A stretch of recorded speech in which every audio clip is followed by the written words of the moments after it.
আসসালামু আলাইকুম রহমতুল্লাহ। পৃথিবীর বিভিন্ন দেশে যে ভিসা বন্ধ হয়ে যাচ্ছে তার মেন কারণ হচ্ছে আমরা। হয়তোবা অনেকে বুঝে না বুঝে যে কোনো সরকার ক্ষমতায় থাকলে তার তৎপরতাকেই আমরা দায়ী করি, কিন্তু আসলে তা নয়। কারণ আমরাই সবচেয়ে বেশি এই কর্মকাণ্ডের জন্য দায়ী। বিশেষ করে যারা এখানে টাইপিস্ট আছে ও এজেন্সিগুলি, তারাই ফেক ডকুমেন্টসের মাধ্যমে আমাদেরকে এই দেশে নিয়ে আসে।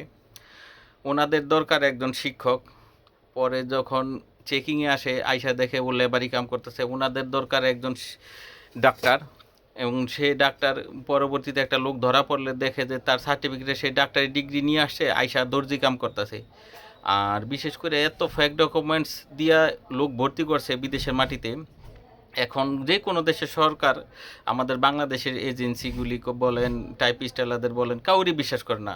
এখন কূটনৈতিক তৎপরতা যতই করুক সরকার, কিন্তু তাতে কাজ হচ্ছে না। আর বিশেষ করে অনেক মানুষ বুঝে না বুঝে বলে যে মিডিল ইস্টে লোকজন যে ঢুকতে পারতেছে না বা ভিসা বন্ধ হয়ে যাচ্ছে, এই জন্য হয়তো বা সরকার দায়ী। সরকার দায়ী না, এজন্য দায়ী আমরা।